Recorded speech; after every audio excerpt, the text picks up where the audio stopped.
రాజధాని ప్రాంతంలో నిర్మాణ పనులు అయితే శరవేగంగా జరుగుతున్నాయని చెప్పడానికి నేనున్నటువంటి ప్రాంతమే ఒక ఉదాహరణ అని చెప్పాలి. సీడ్ యాక్సెస్ రోడ్డు పనులు శరవేగంగా జరుగుతున్నాయి. నేనున్నటువంటి ప్రాంతం అంతా కూడా E6 రోడ్ అని చెప్పాలి.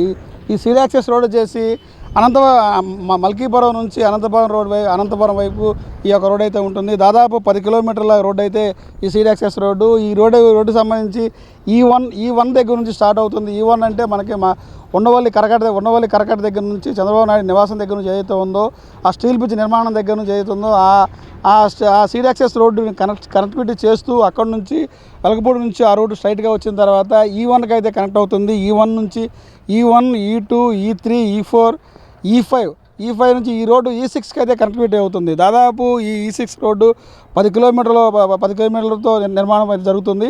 ఈ సీడ్ యాక్సెస్ రోడ్డు రహదారి కానీ ఈ సీడ్ యాక్సెస్ రోడ్డు అంతర్గత రోడ్లకు సంబంధించినటువంటి అంతర్గత రోడ్లకు అయితే అనుసంధానం చేస్తున్నారు. చంద్రబాబు నాయుడు నివాసానికి కనెక్ట్ అయ్యే విధంగా ఈ యొక్క రోడ్డుని అయితే తీర్చిదిద్దడం జరిగింది. RVR కన్స్ట్రక్షన్ కంపెనీ అయితే ఈ రోడ్డు పనులు అయితే నిర్మాణ పనులు చేస్తుంది. తుళ్ళూరు గ్రామం దాటిన తర్వాత పెదపరిమి సమీపంలో ఈ రోడ్డు అయితే నిర్మాణం అయితే ఉంది.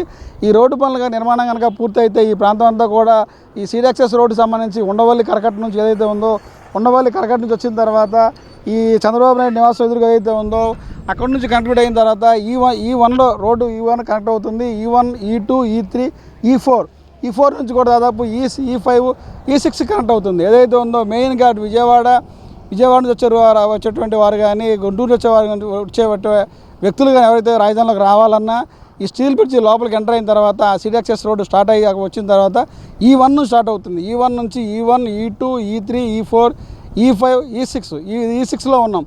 ఎక్కడ నుంచి చూసుకుంటే మనకి దగ్గరలోనే ఏదైతే ఉందో హైకోర్టు భవనాలు అయితే ఉన్నాయి. హైకోర్టుకి వెళ్ళాలన్నా, ఇటు సంబంధించి యూనివర్సిటీకి వెళ్ళాలన్నా, ఈ రాజధాని ప్రాంతంలోకి ఎక్కడికి రావాలన్నా కూడా ఈ యొక్క ప్రధానంగా రహదారులు ఏదైతే ఉందో సీడ్ యాక్సెస్ రోడ్డు కనెక్టివిటీ అయితే ఇచ్చారు. ఇప్పటికే అనంతపురం నుంచి మల్కీపురం రోడ్ అయితే 10 కిలోమీటర్ నిర్మాణ పనులు జరుగుతుంది. దీంతోపాటుగా ఈ రోడ్డు కనెక్టివిటీ E1 కలుస్తుంది. E1 కలిస్తే డైరెక్ట్ విజయవాడ నుంచి వచ్చే వాళ్ళకి కానీ, గుంటూరు వచ్చే వాళ్ళకి కానీ స్టీల్ బ్రిడ్జ్ నిర్మాణం జరుగుతుంది. ఆ పక్క నుంచి రోడ్లో కరకట్ట మీదకి వచ్చిన తర్వాత ఏదైతే ఆ సర్కిల్ అయితే ఉందో ఆ సర్కిల్ దగ్గర నుంచి స్టార్ట్ అయిన నుంచి అదే E1, E2, E3, E4, E5, E6 road నేనున్నటువంటి E6 road కలుస్తుంది. దీనికి రావడం వల్ల దాదాపు రాజధాని ప్రాంతంలో ఎటు వెళ్ళాలన్నా కూడా రోడ్లు కనెక్టివిటీ కలుస్తుంది. ఈ ప్రాంతం అంతా కూడా ఎవరైనా రావాలనుకున్న వాళ్ళు కూడా అమరావతిలోకి వచ్చేటువంటి వారు ఈ సచివాలయాలకు వెళ్ళాలన్నా, హైకోర్టుకి వెళ్ళాలన్నా ఈ గ్రామాల్లో కనెక్టివిటీ చేసేందుకు కూడా ఈ సీడ్ యాక్సెస్ రోడ్ ఎంతగానో ఉపయోగపడుతుందని చెప్పాలి. రాబోయే రోజుల్లో ఈ ప్రాంతం అంతా కూడా మరింత డెవలప్ అయితే సుందరవంతంగా ఉంటుంది. ఏదైతే ఉందో రాజధాని నిర్మాణ పనులు జరవేగంగా జరుగుతుందని చెప్పడానికి ఈ రోడ్లు అంతా కూడా ఎంతో ఉపయోగపడుతుందని చెప్పాలి. ఇది ఇక్కడ పరిస్థితి. కెమెరామ్యాన్ నితిన్తో రాజ్ కమల్, S4 మీడియా, E6 రోడ్ నుంచి తుళ్ళూరు నుండి.